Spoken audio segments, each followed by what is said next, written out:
नहमदुहु व नसल्ली अला रसूलिहिल करीम।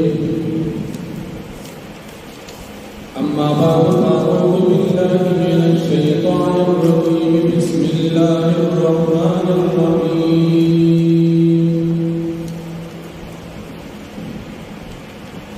या अय्युहन नास इत्तक़ू रब्बकुम अल्लज़ी ख़लक़कुम मिन नफ्सिन वाहिदतिन व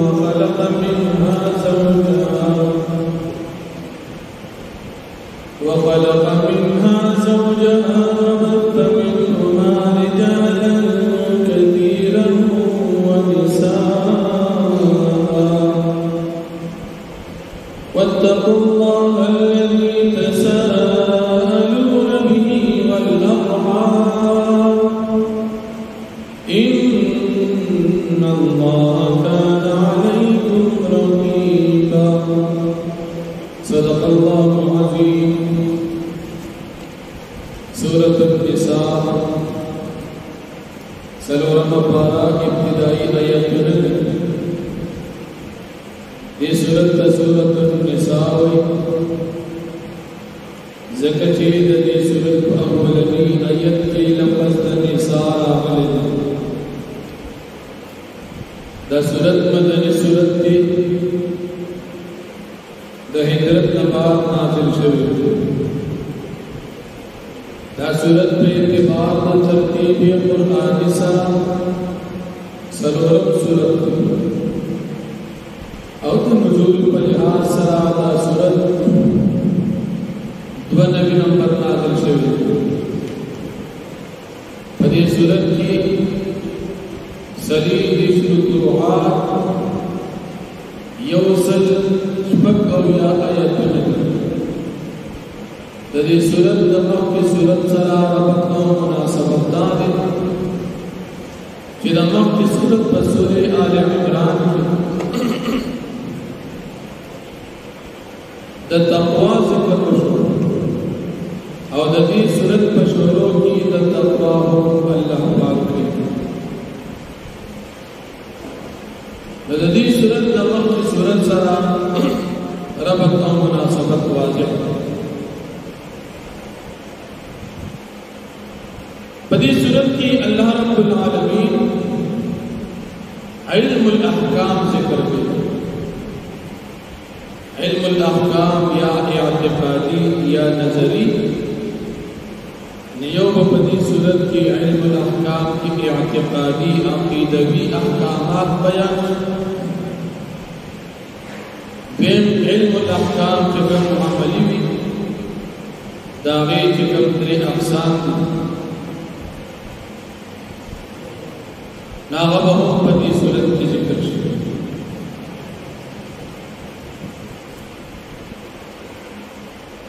इल्मुल अहकाम के कम अमली यो तदबीरी मंज़िल चिपकुर की मुआशरत की वसंग जुलते दाव पदी सूरत की जिक्र बल सियासत की मदनी कि पैलाका की वसंग जुलते अगबहु पदी सूरत की जिक्र अव्वल पर दुनिया की मुसलमाना द हुकूमत मुतअल्लिक़ दावहु पदी सूरत की जिक्र की कि फैसला बाद शरीयत मुताबिक थे अगर को दखल और प्रति खिलाफ बोले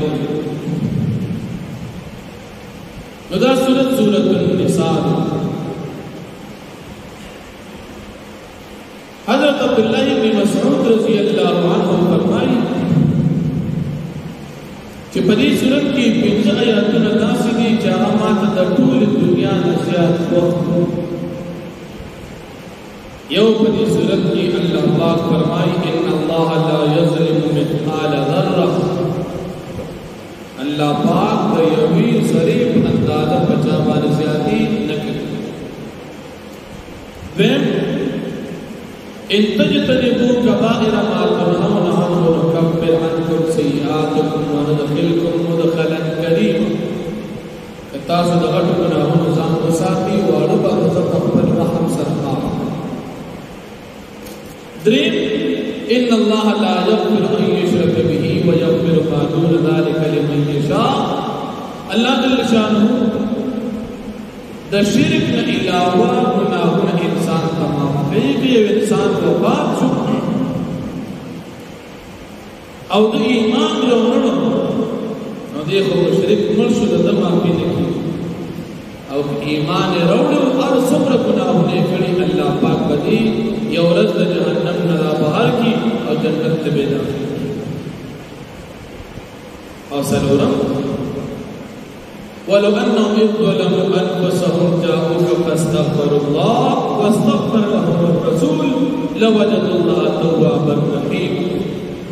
کچر دا خلق پسان باندې ظلم او زیاتی وکي او گناهونه وکي داغین بعد بیا پیغمبر علیہ السلام تعالی راشي دا الله ناغي خپل معافي وغواړي او تم ورته الله نه معافي وغواړي الله به معاف او بنظم وان تك حسنه يضاعفها. کچری انسان یونی کیم کړي الله ودا سوچن تسیوا. عبد الله بن مسعود سے وایي چې په دې صورت کې دا پنځه آیاتونه دا ماته د ټول دنیا نه زیات وو. کما ته یو طرف ته ټول دنیا ملاوي او بل طرف دا پنځه آیاتونه زماته وخت د دنیا په مقابل کې. بیا په دې صورت کې ابتدا کې الله جل شانه په دې اولنې رکوع تمام انسانانو ته بالعموم او صحابه کرام کې د قران کریم اولنی مخاطبین دي ته بالخصوص الله پاک د تقوا متعلق حکم فرمایي چې تاسو زمانه ویریږي چې تاسو رب او بیا الله پاک تمام انسانانو باندې خپل حکم انعام ذکر کوي چې تاسو پلار آدم علیہ السلام کې پیدا یو انسان او تاسو ټول من آدم علیہ السلام او داغه بیبي حضرت حوا علیہ السلام نه پیدا کړی. ټول دنیا انسانان د دوی نه پیدا کله چې الله پاک آدم علیہ السلام پیدا کړ په جنت نو دغه د اطمینان او آرام د پار الله پاک د بیبي حضرت حوا بیبي دغه څخه پخته نه پیدا د دې نکاح الله پاک په جنت کې تړل او تفسیر جلالین حاشیه لیکي چې د بیبي مہر جو هغه په نبی کریم صلی الله علیه وسلم باندې درود شریف ویلو. نبی علیہ السلام درود وایا دا ستاسو د بیبي مہر نبی علیہ السلام دومره به مقام امام الانبیاء.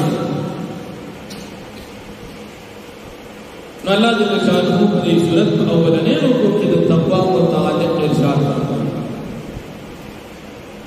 بیا د جاهلیت په زمانہ کې د یتیمانو سره خلق ډېر زیاتې کله به سړی مړ شو یتیمان په دې پاتې شو خزه په دې پاتې شو مال په پاتې شو نو دې یتیمانو ته په مال کې صحیح سن نه ملاوي زنانو ته به حصہ نه ملاوي تر دې چې د دې سړی د بیبي د وفات نه بعد او دې سړی وارثان به په میراث کې وړل او میراث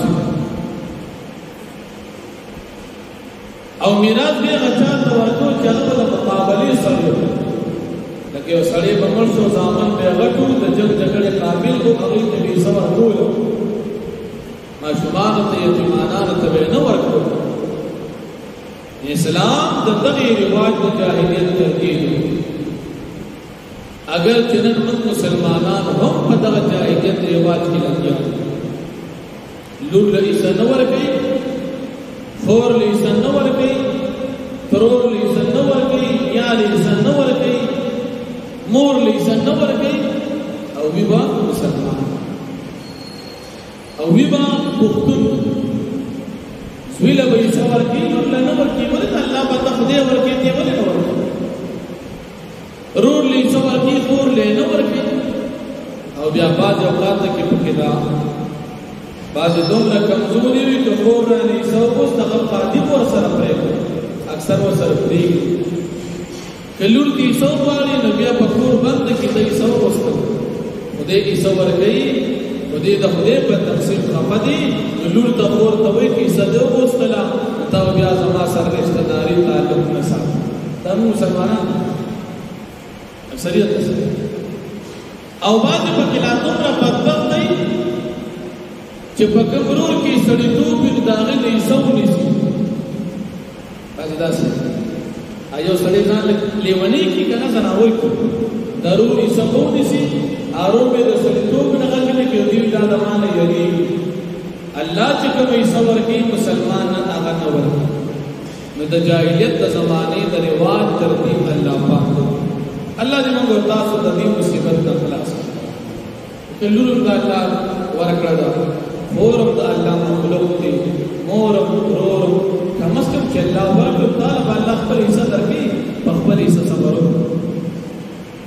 دا غرور دی سبب په څه تکلیف راغی او ستا په ځای کې لږ مونږ په ایمان یو ته خپه کېږي نو ولې سره په خپل زیاتې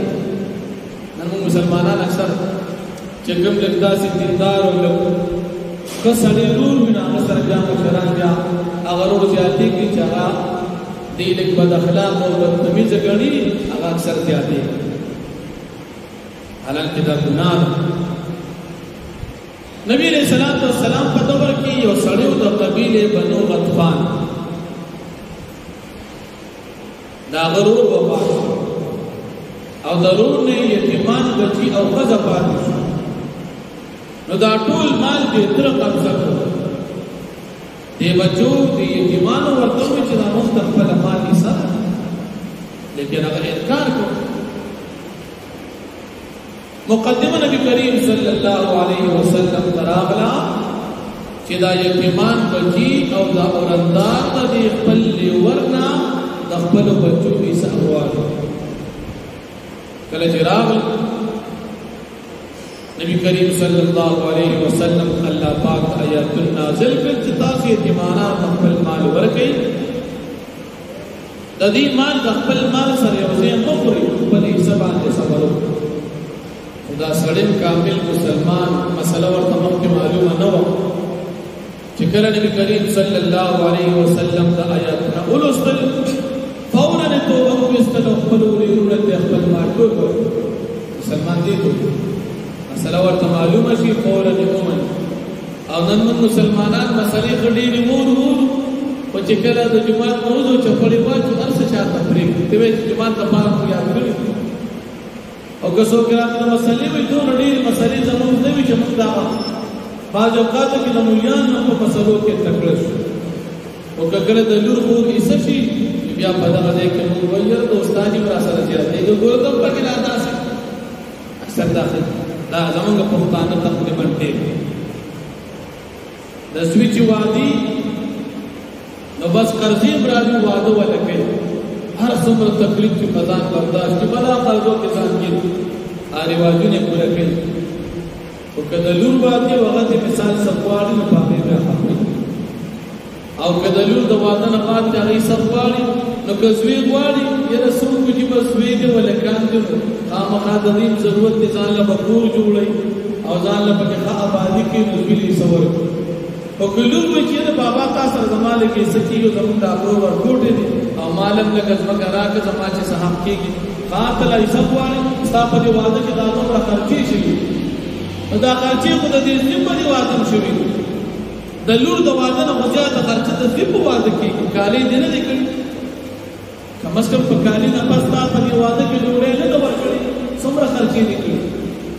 او نور کارونه چاپکول شو خیرات پکې کول شو رواجونه کول شو هغه ټول موږ ته نه ښکاري او د لور هغه معمولي موږ ته خرچه ښکاري نو بیا موږ وایو لور زموږ نه حساب غواړو او بیا یو ته بل ته وایو ګوره که نه پلانې رانه حساب وسته الله ورکوي دا زیاتې کم از کم مسلمانان نه کوو کله چې د مسلې نه خبر شو پکار دی چې موږ او تاسو په هغې باندې عمل وکړو الله جل شانه چې موږ او تاسو د جاهلیت د زمانې د دغې رواجونو وساتو الله پاک فرمایي یا ایها الناس اتقوا اے خلق تاسو ځان بچ گئی تاسو یری گئی ربکم الذی تستاسو رب ذات خلقکم چې تاسو پیدا کړی من نفس واحده د یو انسان آدم علیہ السلام وخلق منها زوجها او الله پاک پیدا کړ د دې نفس آدم علیہ السلام نه د بیبي د کسي پختینا وبث منهما رجالا كثيرا او بارک الله پاک دې دوارنا رجالا كثيرا الکان دې سړي دې بچي ونساء او زنانا لريان واتقوا الله الذي تساءلون به او تاسو یریږئ د الله پاک غزاد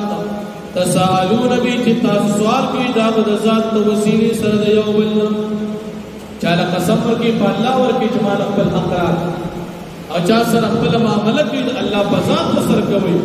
ولرحام او تاسو یریږئ د سل رحمه د کټ کولونه رشتہ داري مکټ کوو ان الله کان علیکم رقیبا بیشک الله پاک دی پتا سو باندې نگہبان واتوا الیتاما اموالهم او تاسو ورکړئ یتیمانانو خپل مالونه ولا تتبدل الخبيث بالطيب او تاسو مو بدلوي پلیت مال پاک مال لرا ولا تتبدل الخبيث او تاسو په بدل کې ماخلی پلیت مال بالطيب د پاک مال په مقابل حلال مال سره حرام یو ځکه دادا سے سوچ تا پاک ورکو حرام دی واپس